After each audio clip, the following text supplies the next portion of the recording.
നമോ ഭഗവതേ വാസുദേവായ. ഓം നമോ നാരായണായ.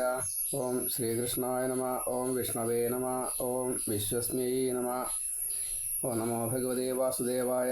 ശ്രീമദ്ഭാഗവത മഹാപുരാണം പ്രഥമസ്കന്ധം 3-ാം അധ്യായം.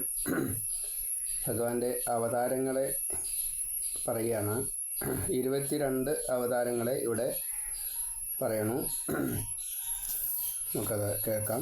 ശ്രീ ഗുരുവായൂരപ്പ, ഈ അധ്യായത്തിൽ 45 ശ്ലോകങ്ങളുണ്ട്. പഠനം 3-ാം അധ്യായം 1-ാമത്തെ ശ്ലോകം. ഓം നമോ ഭഗവതേ വാസുദേവായ. ശ്രീമദ്ഭാഗവത മഹാപുരാണം പ്രഥമസ്കന്ധം 3-ാം അധ്യായം. സൂത ഉവാച. ഓം ജഗൃഹേ പൗരുഷം രൂപം ഭഗവാൻ മഹദാദിഭി സംഭൂതം ഷോഡശകലം ആദൗ ലോകശുശ്രൂഷയാ. അപ്പോൾ ഭഗവാൻ ഈശ്വരൻ മഹദാദിഭി, മഹത്തത്വം മുതലായ അതിൽ സംഭൂതം സംഭവിച്ചതായിട്ടുള്ള ഷോഡശകലം 16 കല, ആ പൗരുഷം രൂപം വെച്ചാൽ ഈ അവിടെ പുമാൻ എന്നുള്ള അർത്ഥത്തിലാണ്. പുരുഷൻ എന്നുള്ളത് സാമാന്യേന പറയുമ്പോൾ ജീവനാണെങ്കിലും മനുഷ്യനെ പുരുഷൻ എന്ന് പ്രത്യേകം പറയാറുണ്ട്. ഈശ്വരനെ പുരുഷൻ പുമാൻ എന്ന് പറയാറുണ്ട്.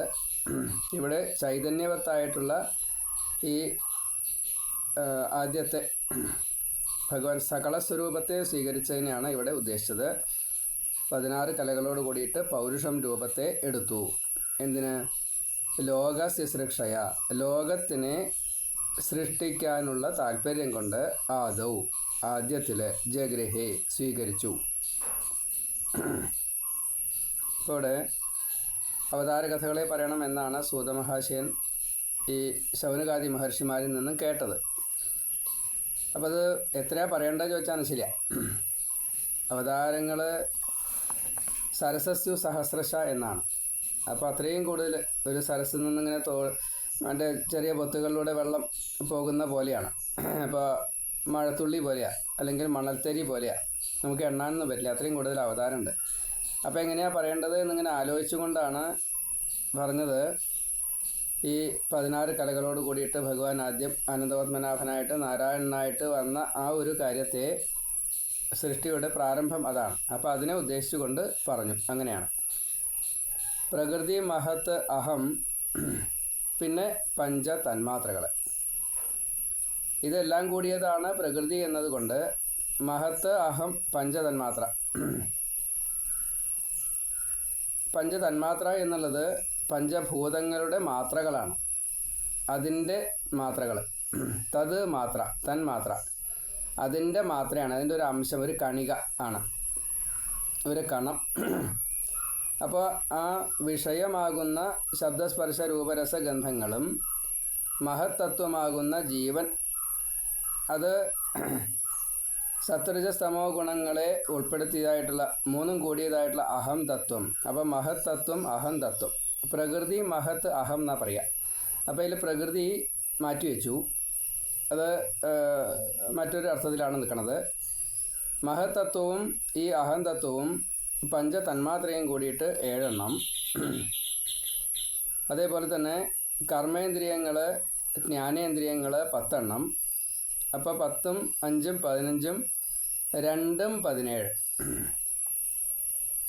ഇപ്പോൾ സ്വതേ ഇവിടെ ഈ മഹത്വം, അഹം, പ്രകൃതി എന്നുള്ളത് മാറ്റിവെക്കുക. അങ്ങനെയാണെങ്കിൽ അത് 15 നിൽക്കും. പിന്നെ മനസ്സ് എന്നത് കൂട്ടും. അപ്പോൾ 16 കലകളായി. പഞ്ചതന്മാത്ര, അതേപോലെ തന്നെ 10 ഇന്ദ്രിയങ്ങൾ. തന്മാത്ര കൂട്ടിവെച്ചതാണ് മഹാഭൂതം എന്നുള്ളത് കൊണ്ട് തന്മാത്രയെയും പറയാറുണ്ട്, മഹാഭൂതങ്ങളെയും പറയാറുണ്ട്. അപ്പം അത് മഹാഭൂതങ്ങളും 10 ഇന്ദ്രിയങ്ങളും മനസ്സും കൂടിയാൽ 16 കലകളായി. ഈ 16 കലകൾ കൂട്ടിച്ചേർത്തതാണ് ഭഗവാന്റെ ആദ്യത്തെ അവതാരം. അതിൻ്റെ മുന്നേ ഉണ്ടായതാണ് ഭഗവാന്റെ ഇച്ഛയാകുന്ന ഈ പ്രകൃതി, മായ, പ്രപഞ്ചം, ബ്രഹ്മാണ്ടം. അത് ഭഗവാന്റെ ഇച്ഛ, അത് വന്നിട്ടില്ല. അതാണ് നിഴല് എന്ന് പറയാനുള്ള കാരണം. ഭഗവാൻ എന്താണോ മനസ്സിൽ ആഗ്രഹിച്ചത്, ആ ആഗ്രഹം നിഴലായിട്ട് വന്നു. നിഴലിനെ പോലെയാണ്, അത്രയേ ഉള്ളൂ. ഇപ്പോൾ ഭഗവാൻ സ്വയം പ്രകാശിതനായതുകൊണ്ടാണ് ഈ ഇച്ഛയ്ക്ക് നിഴല് എന്നോ ഛായ എന്നോ കണ്ണാടിയിൽ കാണുന്ന രൂപമെന്നോ ഒക്കെ പറയാനുള്ള കാരണം. അപ്പം അത് ഇങ്ങനെ ചേർത്ത് വെച്ചപ്പോൾ പഞ്ചമഹാഭൂതങ്ങൾ, മനസ്സ്, അതേപോലെ 10 ഇന്ദ്രിയങ്ങൾ കൂടുമ്പോൾ 16ആയി. ഈ 16 അംശങ്ങളോട് കൂടിയിട്ട് ഭഗവാൻ തൻ്റെ ഇച്ഛയാകുന്ന ആ പ്രകൃതി അല്ലെങ്കിൽ മായയിലേക്ക് മഹത്തത്വമാകുന്ന തൻ്റെ ചൈതന്യത്തെ ചേർത്തു. അപ്പം അത് 17ാമത്തെ. അതിനുശേഷമാണ് അതിൻ്റെ നാനാത്വം കിട്ടാൻ വേണ്ടിയിട്ട് അഹം എന്നുള്ളത് നമ്മുടെ അഹങ്കാരമല്ല, സത്വരജസ്തമോ ഗുണങ്ങളാകുന്ന ഈ നാനാത്വത്തെ കാണിക്കാൻ വേർതിരിവ് എന്ന നിലയ്ക്ക് കണ്ടത് ഉള്ള തത്വം. അതിനെ മൂന്നും കൂടിയിട്ട് ഒന്നായിട്ട് അഹം തത്വം എന്നാണ് പറയുക. ബ്രഹ്മാവിഷ്ണു മഹേശ്വരന്മാരും അതിൻ്റെ മൂർത്തിമത് ഭാവം, ഈ സത്വരജസ്തമോ ഗുണങ്ങളുടെ മൂർത്തിമത് ഭാവമാണ്. ആ ശ്ലോകം നമ്മൾ നേരത്തെ വ്യാഖ്യാനിച്ചു. അപ്പോൾ അത് നിയന്ത്രിക്കുന്നതായിട്ടുള്ള ഭാവത്തിൽ ഈ ബ്രഹ്മം നേരിട്ട് വന്നിട്ട് ഒന്നും നിയന്ത്രിക്കില്ല. അതുകൊണ്ട് നാരായണനെയാണ് ഏൽപ്പിച്ചത്. അപ്പോൾ നാരായണനാണ് അനന്തപത്മനാഭനായിട്ട്, ഈ വൈകുണ്ഠനാഥനായിട്ട് ഇതിനെ നമ്മൾ സങ്കല്പിക്കാറ്. ഭഗവാൻ എന്ന് പറയുന്നത് ഭഗവാനും ബ്രഹ്മവും പരമാത്മാവും ഒന്ന് എന്നാണ് പറയാറുമെങ്കിലും നാരായണനെയാണ് നമ്മൾ ഈ കാര്യത്തിൽ ആശ്രയിക്കാറ്. നാരായണനിലേക്കാണ് നമ്മൾ ലയിക്കാറ്. അപ്പം അതുകൊണ്ടാണ് ഈ 12 ഭാവങ്ങളുമൊക്കെ വരാനുള്ള കാരണം. അതിൻ്റെ ഒരു പ്രത്യേക തത്വമാണത്. അപ്പോൾ ആ നാരായണൻ്റെ, ഈ ഭഗവാന്റെ അംശമാകുന്ന ചൈതന്യം, അത് ഈ അഹം തത്വത്തോട് കൂടിയിട്ട് നാനാത്വത്തെ കിട്ടാൻ വേണ്ടിയിട്ട് പ്രകൃതിയിലേക്ക് ഭഗവാൻ ചേർത്തപ്പോൾ ആ പ്രാകൃത ഭാവത്തെയാണ് 16. അപ്പോൾ 16ഉം 2ഉം 18. അപ്പോൾ 18ഉണ്ട്. പ്ലസ് നാരായണൻ മാറി നിൽക്കുന്നുണ്ട് സാക്ഷിയായിട്ട്. ഇതെല്ലാം പ്രകൃതിയിലേതും ആണ്, ഇതെല്ലാം പ്രകൃതിയും ആണ്. അപ്പം അതുകൊണ്ട് അത് ഗോപ്യമായിട്ട് വെച്ചു, അല്ലെങ്കിൽ അതിൽ ലീനം എന്ന നിലയ്ക്ക് കണ്ടു. അപ്പം അതുകൊണ്ട് ആ തത്വത്തിനെ വേറെ പറയാറില്ല. അപ്പോൾ നാരായണൻ സാക്ഷിയായിട്ട് നമ്മിലുണ്ട്, ഈ മഹത്തത്വവും അഹം തത്വവും നമ്മിലുണ്ട്. അപ്പം 3ആയി. അതിനുശേഷമാണ് ഈ 10 ഇന്ദ്രിയങ്ങളും പഞ്ചഭൂതങ്ങളും മനസ്സും 16. അപ്പോൾ 16ഉം 2ഉം 18ഉം പ്ലസ് 1ഉം 19. ഇപ്പോൾ സാക്ഷികളായാലും ഇതേപോലെ 18 പ്ലസ് 1ആണ് 19. അറിവുകളായാലും 18 പ്ലസ് 1 19ആണ്.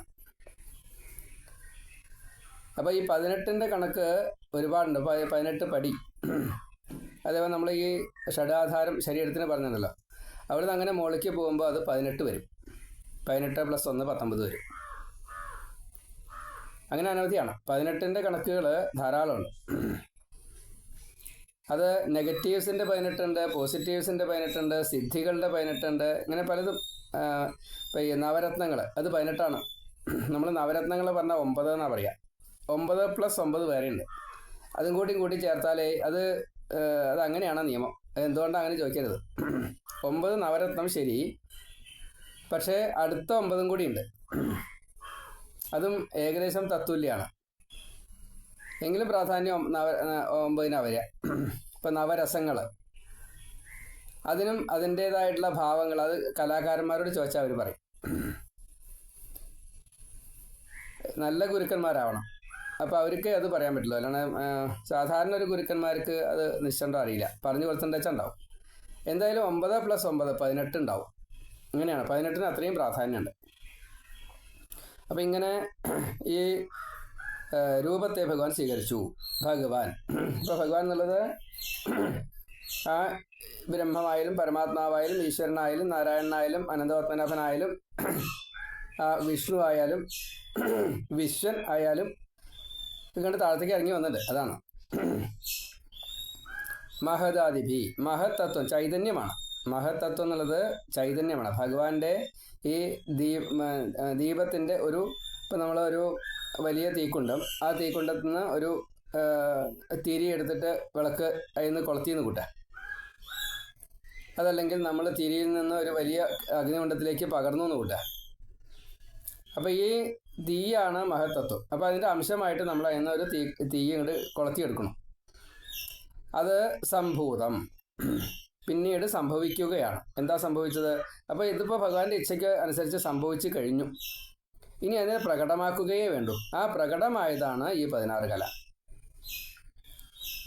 അതെല്ലാം പ്രകടം. 16 കലയും പ്രകടം ആണ്. മഹത്തത്വം കാണാൻ പറ്റില്ല, അതിൻ്റെ പ്രവർത്തനങ്ങളെ കാണാൻ പറ്റും. ഇപ്പം നമ്മുടെ ജീവചൈതന്യം നമുക്ക് നമ്മുടെ ശരീരത്തിൽ എവിടെയാണ് ജീവനിരിക്കണേ? അപ്പോൾ ഈ ചൈതന്യം എന്നുള്ളത് ഭാവം ആണ്. അതുണ്ടെന്ന് നമുക്കറിയാം, പോയാൽ നമുക്ക് വേഗം അറിയും, ജഡായിട്ട് മാറും. അപ്പം അതിനെ നമ്മൾ പ്രകടം എന്ന് പറയാറില്ല.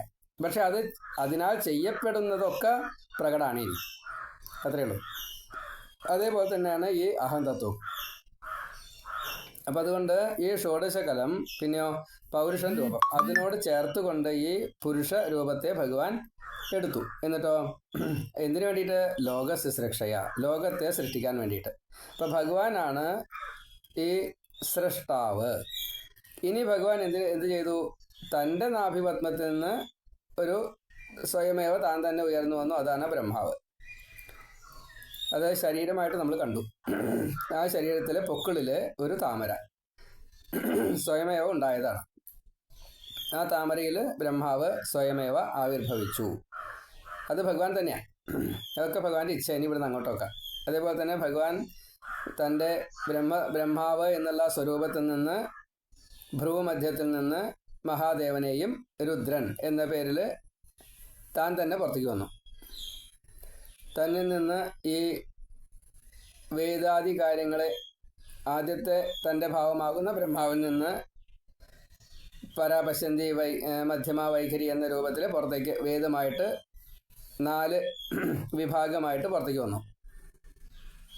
അതേപോലെ തന്നെ അതിൽ നിന്നും ആദ്യമുണ്ടായതാണ് ഒരിക്കലും നശിക്കാത്തതായിട്ടുള്ള സനകാദികൾ ഈ വേദത്തെ പ്രചരിപ്പിക്കുക എന്ന നിലയ്ക്ക് നിത്യ കുമാരന്മാരായിട്ട് 5 വയസ്സായിട്ട്.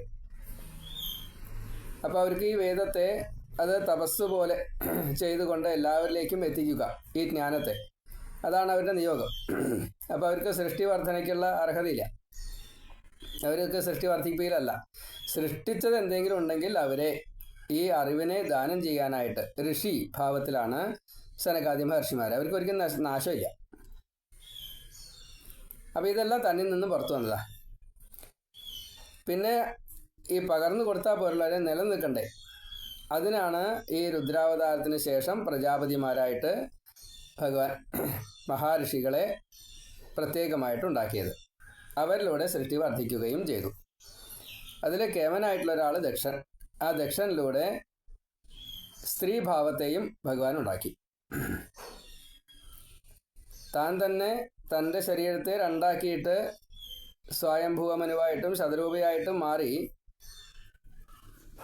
എങ്കിലും ഈ ആദ്യത്തെ പ്രജാപതിമാർ എന്ന നിലയ്ക്ക് അതിൽ ദക്ഷൻ, ആ ഒരു ദക്ഷഭാവം ശ്രേഷ്ഠൻ എന്ന അർത്ഥത്തിൽ എന്തിന്? സൃഷ്ടി വർദ്ധിപ്പിക്കുവാനുള്ള. അപ്പോൾ ഇതിൽ പാത്രം വേണം. ആ പാത്രങ്ങളാണ് ഈ സ്ത്രീകൾ, നാരികളായിട്ട് പുത്രികളായിട്ട് ഉണ്ടായത്. അതിനാണ് ഇനി പറയാൻ പോകുന്നത്.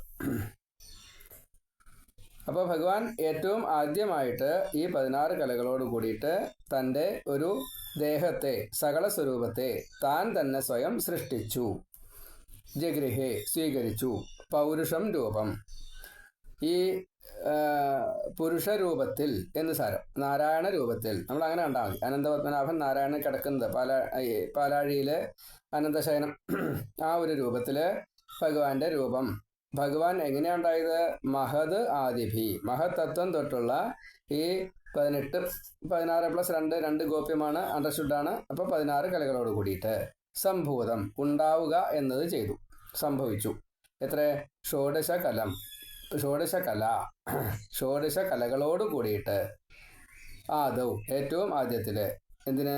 ലോക ശുശ്രൂഷയ, ലോകത്തിനെ സൃഷ്ടിക്കാൻ വേണ്ടിയിട്ട്. ഇങ്ങനെ ആദ്യത്തെ ശ്ലോകം പറഞ്ഞു. സൂതൗവാച ജഗൃഹേ പൗരുഷം രൂപം ഭഗവാൻ മഹദാദിഭി സംഭൂതം ഷോഡശകലമാദൗ ലോക ശുശ്രൂഷയാ.